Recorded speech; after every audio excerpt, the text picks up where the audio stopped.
은혜의 가치와 목적을 아는 자, 이런 제목으로 제가 여러분들과 함께 은혜를 나누고자 하는데요.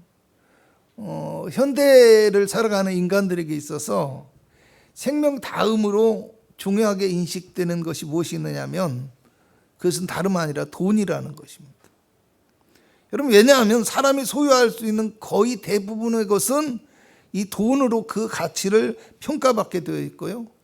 돈을 가지고 살 수 있기 때문입니다. 그렇기 때문에 사람이 때로는 돈이라는 것을 자기의 목숨과도 같은 것으로 생각하기도 하고요. 또 더 심한 경우에는 목숨보다도 더 소중하게 생각하므로 돈을 얻기 위해서 그 목숨을 걸기도 하고 돈이 없다는 이유로 목숨을 버리기도 하는 이런 일들이 발생하더라는 겁니다.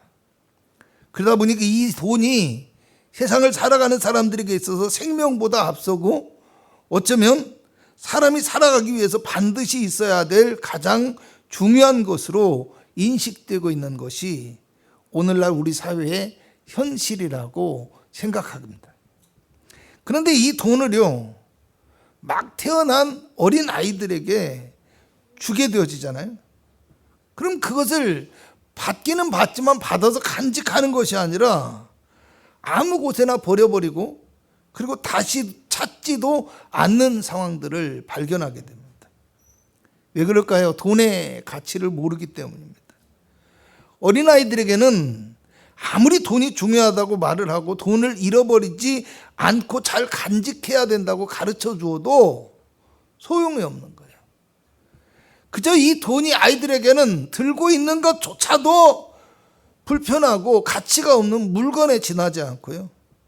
차라리 맛있는 어떤 간식이나 재미있는 장난감이 아이들의 마음에 더 중요하게, 그러니까 눈에 보이는 가치, 실질적으로 느껴지는 가치만이 이들에게는 중요하게 인식된다는 겁니다.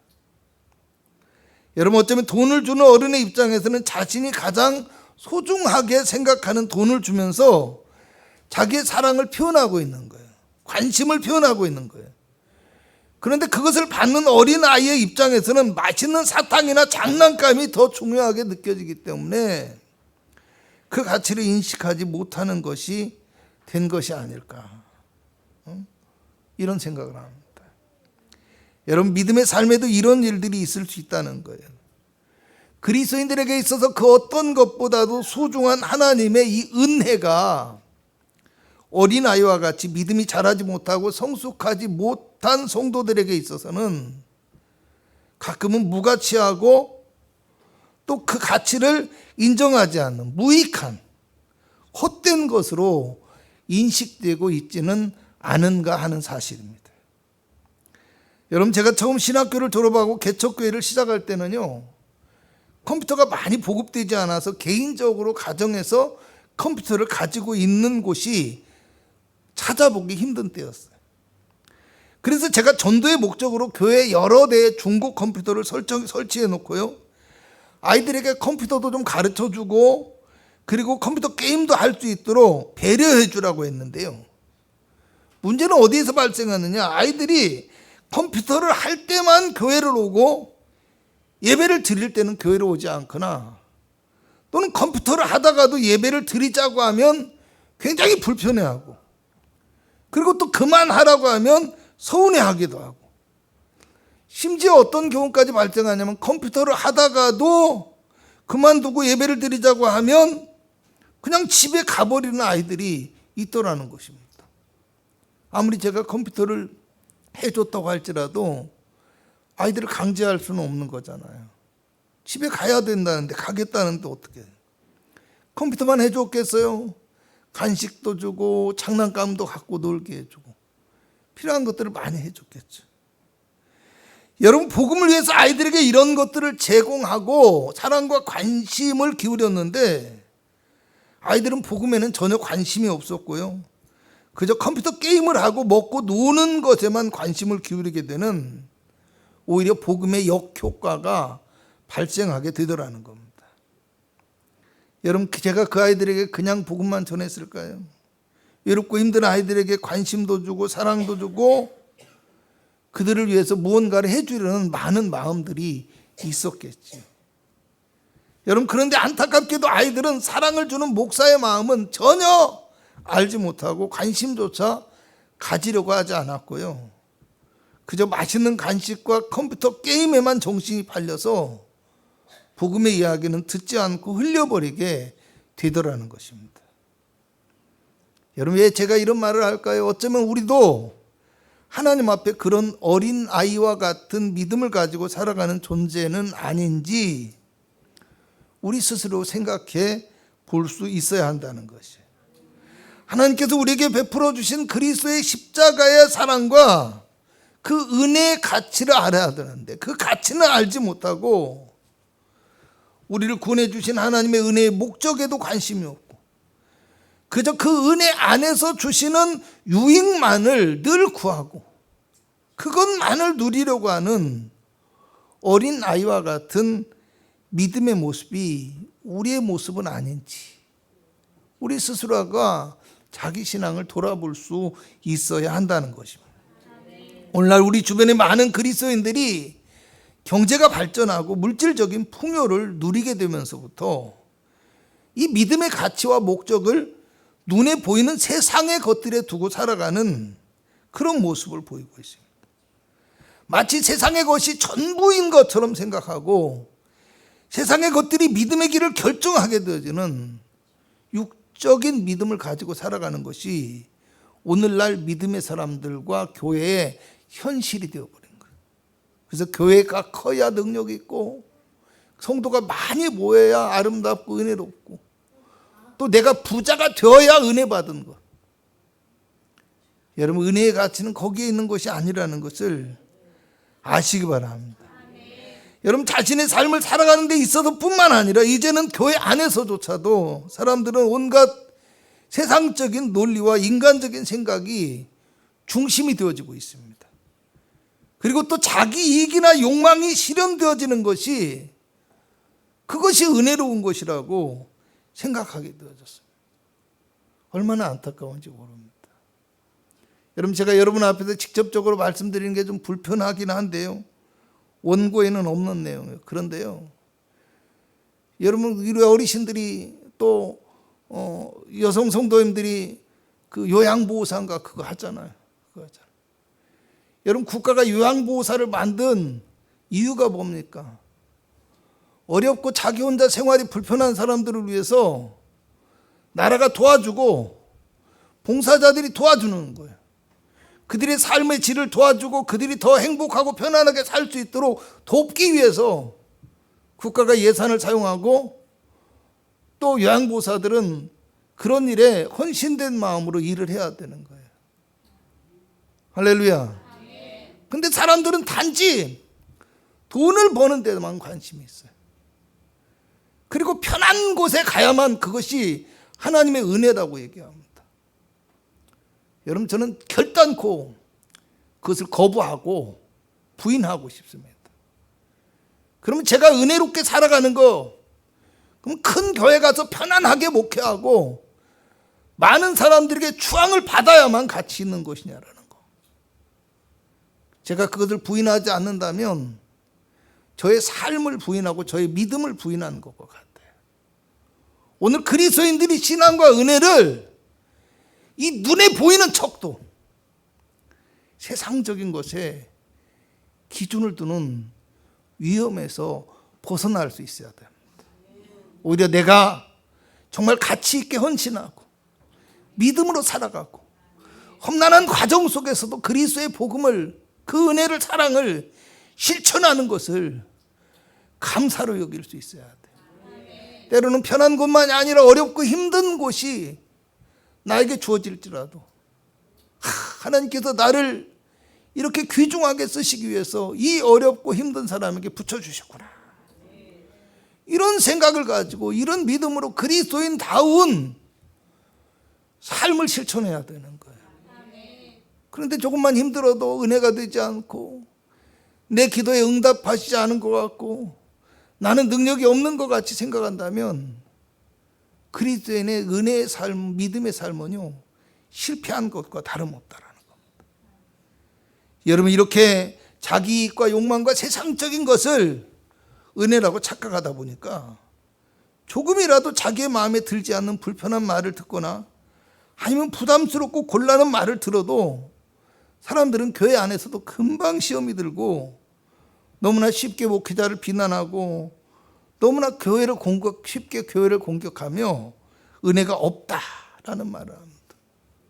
왜 은혜가 없는 거예요? 내 마음에 들지 않으니까 은혜가 없다라는 겁니다.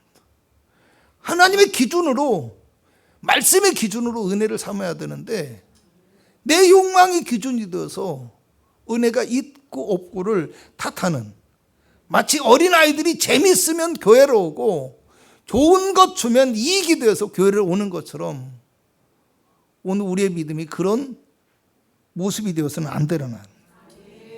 여러분, 이런 사람들은 은혜의 가치를 모르고 은혜의 목적도 모르고 사실은 은혜가 무엇인지조차도 모르는 사람들이라는 것을 반드시 알아야 합니다.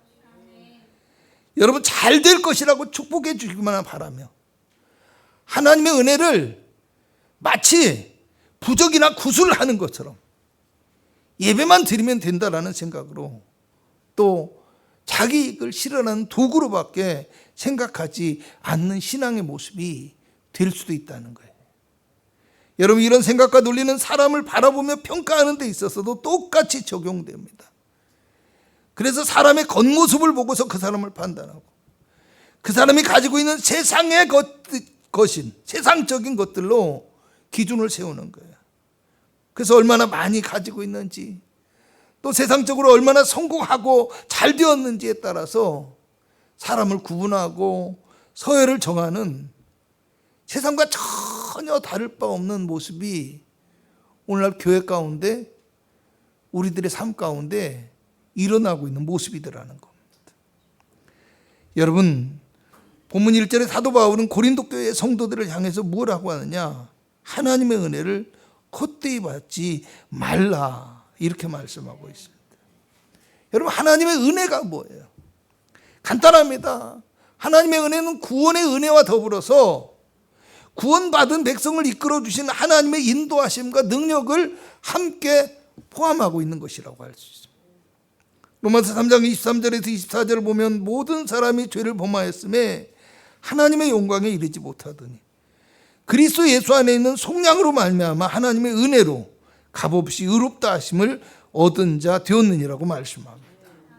죄로 말미암아 죽을 수밖에 없는 우리를 그리스도의 십자가로 말미암아 속량해 주시고 값없이 의롭다 하여 주시는 것이 바로 하나님의 은혜라는 것.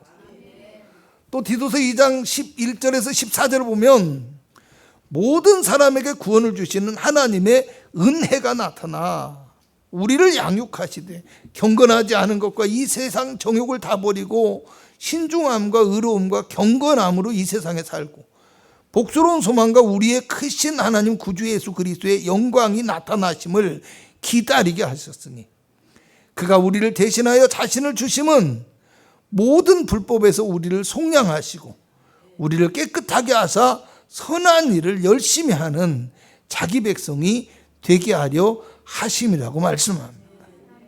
그러니까 구원을 주신 목적이, 그 은혜를 주신 목적이 그 은혜를 주신 하나님의 백성답게 선한 일을 하며 살아가게 하시기 위함이라는 거예요.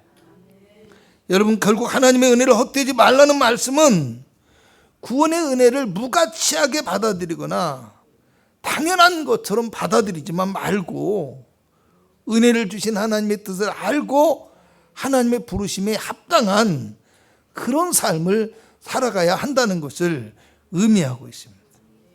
여러분, 우리가 다시 본문 1절에서 3절을 함께 읽어보도록 하겠습니다. 시작. 우리가 하나님과 함께 일하는 자로서 너희를 권하노니 하나님의 은혜를 헛되이 받지 말라. 이르시되 내가 은혜 베풀 때에 너에게 듣고 구원의 날에 너를 도왔다 하셨으니 보라 지금은 은혜 받을 만한 때요 보라 지금은 구원의 날이로다. 아멘.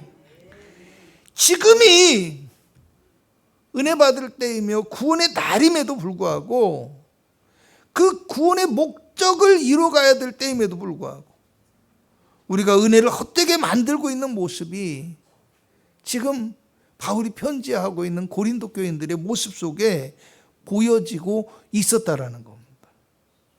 여러분, 고린도 교회는 사도 바울이 복음을 전하고 세운 교회로서 믿음의 능력과 성령의 역사가 강력하게 나타난 교회로 보여집니다.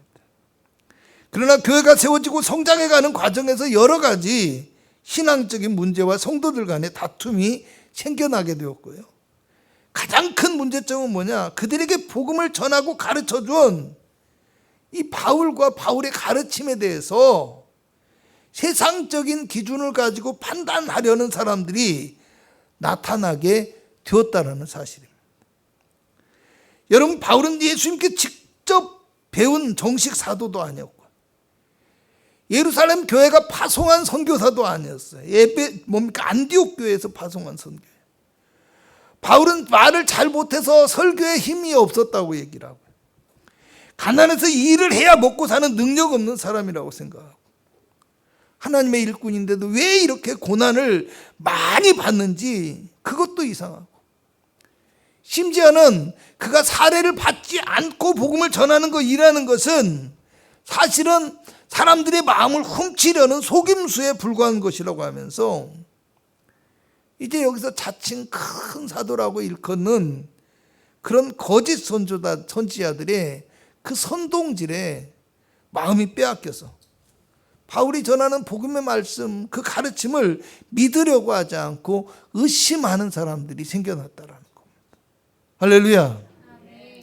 여러분, 오늘 우리도 이런 세상적인 기준과 가치가 교회 안에 또 우리의 신앙생활 가운데 침투해서 우리의 은혜를 좀먹고 있는 모습은 아닌지 우리가 그걸 생각해 봐야 돼. 여러분, 5장 15절을 보면 그가 모든 사람을 위하여 대신하여 죽으심은 살아있는 자들로 하여금 다시는 그들 자신을 위하여 살지 않고 오직 그들을 대신하여 죽었다가 다시 살아나신 이를 위하여 살게 하려 함이라고 말씀하고 있고요. 또 5장 21절을 보면 하나님이 죄를 알지도 못하신 이를 우리를 대신하여 죄로 삼으신 것은 우리로 하여금 그 안에서 하나님의 의가 되게 하려 하심이라고 말씀합니다. 그러니까 하나님의 은혜와 구원의 목적이 우리를 통해서 하나님의 의를 나타내기 위한 것이라는 것. 여러분, 은혜가 진짜 은혜가 되기 위해서는요, 사람의 행위나 세상적인 조건이 아니라 온전하게 하나님의 의가 드러나는 십자가의 의를 통해서, 그 십자가의 은혜를 통해서 이루어지게 된다는 것을 우리가 알아야 됩니다. 또 하는 은혜를 받은 자가 십자가의 예수님을 따라서 복음의 길을 가며 하나님 앞에 영광을 돌리는 삶을 살아갈 수 있어야 뭐요? 은혜를 주신 하나님의 목적이 우리를 통해서 이루어지는 것이라고 할 수 있는 거예요. 그런데 우리가 세상의 논리 앞에 쉽게 고개를 숙이게 되어지고요, 또 세상의 어떤 영향력과 힘 앞에서 쉽게 믿음의 길에서 물러나게 되어지고, 또 고난과 어려움이 있다고 해서 쉽게 포기하고 무너지게 되어진다면 사실은 은혜가 더 이상 은혜가 되지 않고 무가치하고 무능력한 것으로 우리를 통해서 드러날 수밖에 없는 거예요. 그래서 우리가 믿음의 길에서는 함부로 포기하거나 함부로 타협하거나 함부로 물러서서는 안 되는 거예요. 여러분, 은혜의 가치를 아는 그리스도인들의 삶의 길에서는 십자가의 그 은혜가 모든 것을 이기고 견딜 수 있는 힘이 되어야 되고요, 또 그리스도인들은 믿음으로 말미암아 주어지는 부활과 천국의 소망이 우리에게 너무나 소중해서. 할렐루야. 무엇이 소중하다고요? 돈이 소중하다고요?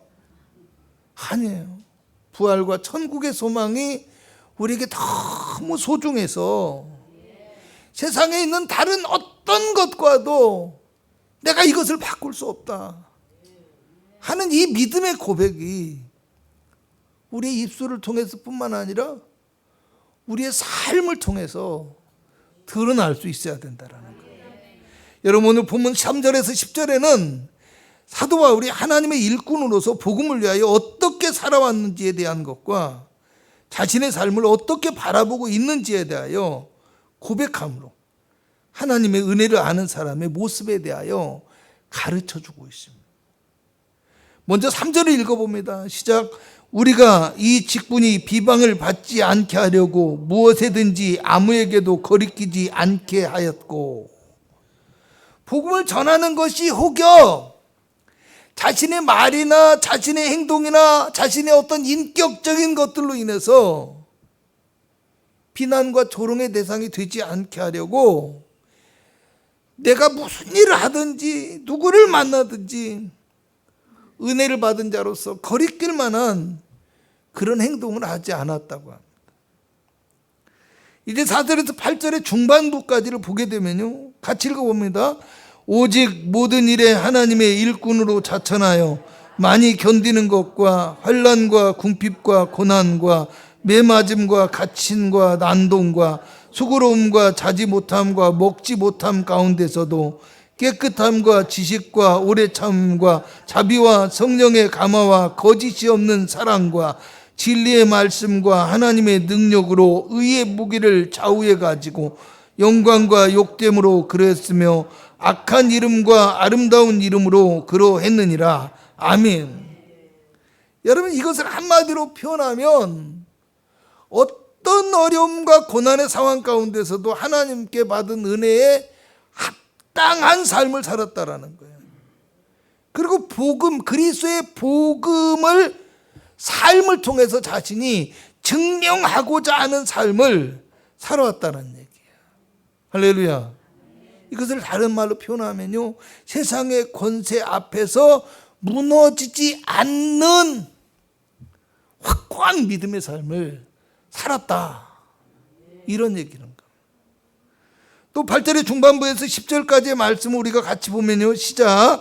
우리는 속이는 자 같으나 참되고 무명한 자 같으나 유명한 자요, 죽은 자 같으나 보라 우리가 살아있고 징계를 받은 자 같으나 죽임을 당하지 아니하고 근심하는 자 같으나 항상 기뻐하고 가난한 자 같으나 많은 사람을 부유하게 하고 아무것도 없는 자 같으나 모든 것을 가진 자로다. 아멘. 아무것도 없는 자 같으나 사실은 모든 것을 가진 자라, 이렇게 고백하고 있습니다. 그러니까 세상의 눈과 기준으로 보면 연약하고 아무것도 없는 초라한 모습이 바울의 모습일 수 있다라는 겁니다. 그잖아요. 매를 맞고 감옥에 갇히고 헐벗고 굶주리고 죽음의 위협을 당해가면서 험한 인생을 살아가고 있는 모습. 그런 초라한 모습으로 세상의 눈에는 보일지라도 이것을 믿음의 눈으로 보게 되면 모든 것을 가진 영적인 부요에 이르러 있었다라는 거예요. 여러분, 하나님의 은혜와 영적인 부요함은요, 눈에 보이는 것만으로 결코 판단할 수 없고요, 또 보이는 것이 다가 아닐 뿐만 아니라 그 보이는 그것만이 신앙의 모습의 전부가 아니라는 것을 아시기 바랍니다.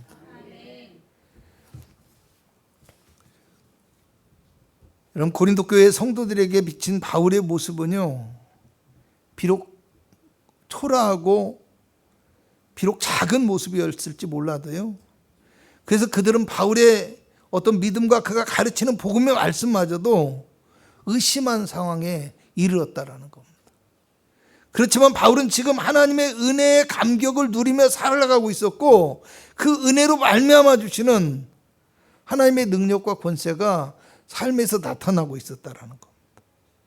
그래서 바울은 고린도전서 15장 10절에 그러나 내가 나의 나 된 것은 하나님의 은혜로 된 것이니 내게 주신 그의 은혜가 헛되지 아니하여 내가 모든 사도보다 더 많이 수고하였으나 내가 한 것이 아니요 오직 나와 함께 하신 하나님의 은혜로라고 고백합니다. 그러니까 삶의 모든 것이 하나님의 은혜입니다, 이렇게 고백하는 거예요. 또 고린도후서 12장 9절에서 10절을 보면 그러므로 도리어 크게 기뻐함으로 나의 여러 약한 것들에 대하여 자랑하리니 이는 그리스도의 능력이 내게 머물게 하려 함이라. 그러므로 내가 그리스도를 위하여 약한 것들과 능욕과 궁핍과 박해와 공고를 기뻐하노니 이는 내가 약한 그때의 강함이라고 합니다. 세상적으로는 내가 약해 보일지라도 오히려 내가 약할수록 그리스도의 그 능력이 내게 머물게 되기 때문에 내가 그리스도로 인하여 살아감으로 인해서 약해질 그때가 강하게 되어지는 때라는 겁니다. 할렐루야. 저도 여러분 가끔 신앙생활하고 목회를 하다 보면은 캄캄하고 어려움을 느낄 때가 있고 방법을 찾을 수가 없을 때가 있어요. 그럴 때마다 제가 저희 집사람이나 가족들에게 한 번씩 하는 말이 무엇이냐면요, 가만히 있어봐. 하나님이 역사하실 때가 되었을 수도 있으니까. 할렐루야. 어쩌면 내가 할 수 있다라고 생각할 때는 하나님은 일하시지 않지만 내가 할 수 없음을 고백할 때, 내 힘으로는 도저히 감당할 수 없을 때, 그것이 특별히 내가 그리스도로 말미암아 복음으로 인해서 내가 핍박과 박해를 당하고 곤란과 어려움에 있는 상황이라면 그때가 곧 하나님이 역사하실 때라는 겁니다. 마치 바울과 실라가 감옥에 갇혔을 때 하나님이 그 옥문을 열어주신 것처럼, 베드로가 감옥에 있을 때 천사가 와서 그를 깨워서 이끌어낸 것처럼, 우리가 사망의 흠침한 골짜기 가운데 있을 때 그때가 어쩌면 하나님의 은혜가 나타날 때고 하나님의 능력이 임할 수 있는 때라는 걸 우리가 아시고, 우리의 삶에, 우리의 환경에 어떤 절망적인 상황이 오고 위험이 닥칠지라도 여러분 그 순간에 믿음을 포기하지 마시기 바랍니다. 믿음의 길에서 물러서지 말고요, 믿음의 길에서 타협하지도 말고요, 그 순간에 내가 담대하게 한번 믿음 가지고 내 믿음을 선포해 보시기 바랍니다.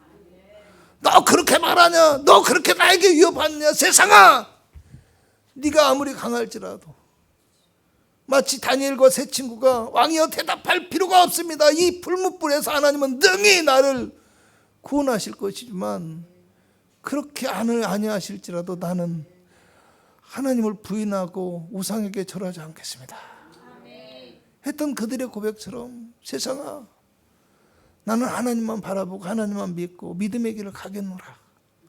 할렐루야. 선포하게 되어질 때 하나님께서 우리를 통해서 그 믿음의 역사를 이루게 되신다는 것을 기억하시기 바랍니다. 여러분, 5월은 가정의 달로서 5일은 어린날이었고 8일은 어버이날이었고요, 지난 15일은 스승의 날이었습니다. 우리 교회도 주일학교에 아이들을 가르치는 선생님과 봉사자들이 있는데요, 여러분, 우리가 눈에 보이는 것에 초점을 맞추는 것이 아니라 보이지 않는 영적인 하나님의 은혜를 가르칠 수 있는 스승이 되시기를 축복합니다. 또한 우리는 모든 믿음의 어른들은, 교회는 물론 가정 안에서 하나님의 은혜를 가르쳐야 될 영적인 스승이라는 것을 깨달아야 합니다. 근데 우리가 믿음과 은혜를 가르칠 때 말로만 가르치는 자가 되어서는 안 된다라는 겁니다. 오히려 우리의 삶으로 우리가 하나님의 은혜를 알고 그 은혜를 무엇보다도 소중하게 생각하고 살아가고 있다는 것을, 무엇을 통해서? 우리의 삶을 통해서 가르쳐 줄 수 있는, 오늘 본문에 나오는 사도 바울과 같이 자신의 몸과 삶의 모습을 자신 있게 드러내면서 그 믿음을 증거할 수 있는 참된 신앙의 스승이 될 수 있어야 된다는 사실을 기억하시기 바랍니다. 여러분, 본문 7절에는 진리의 말씀과 하나님의 능력으로 의의 무기를 좌우에 가지고 라고 말씀합니다. 하나님의 은혜 안에서 하나님의 진리의 말씀과 능력이 하나님의 은혜를 실천할 수 있는 의의 무기가 되어서 우리의 삶을 통해서 그리스도의 십자가와 부활의 그 풍성한 은혜와 소망이 세상 가운데 전파되어지는 그 은혜가 나타나게 되어주고, 우리들의 가정과 교회 안에서 믿음의 자녀들에게 가르쳐 행하게 하는 역사가 나타날 수 있기를 주님의 이름으로 축복합니다. 무엇보다 우리가 성령 안에서 성령의 능력을 힘입어서 성령의 인도함을 받아서 기도하며 믿음의 길을 걸어갈 때 하나님께서 성령으로 우리를 도와주시고 우리를 그렇게 살도록, 그 은혜를 그렇게 느끼며 경험하며 누리게 살도록 이끌어 주신다는 사실을 기억하시기를 주님의 이름으로 축복합니다. 기도합니다. 하나님, 은혜를 알기를 원합니다. 은혜의 그 소중한 가치를 내가 이제까지는 모르고 살았지만, 내가 이제까지는 무시하고 살았지만, 하나님 다시 하나님의 그 무한하신 은혜와 사랑을 깨닫게 하여 주옵시고, 그 은혜 안에 살아가며 그 은혜의 능력을 경험하고 세상 속에 증거할 수 있는 믿음의 일꾼이요 믿음의 스승이 될 수 있는 우리의 모습이 되게 하여 주시옵소서. 성령으로 충만하게 하여 주셔서 우리의 믿음을 도와주옵시고, 우리의 간구를 도와주옵시고, 우리의 삶에 역사하여 주셔서 하나님 변화의 역사가 일어나게 하옵시고, 이 교회 안에 부흥의 역사가 나타나게 하옵시며, 가정을 살리고 교회를 살리는 믿음의 일꾼들로 가득하게 채우시는 은혜가 있게 하여 주시옵소서. 오늘 또 하나님 앞에 가지고 나온 모든 문제와 어려움과 기도의 제목을 들어 응답하여 주시길 원합니다. 예수님의 이름으로 기도합나이다. 아멘.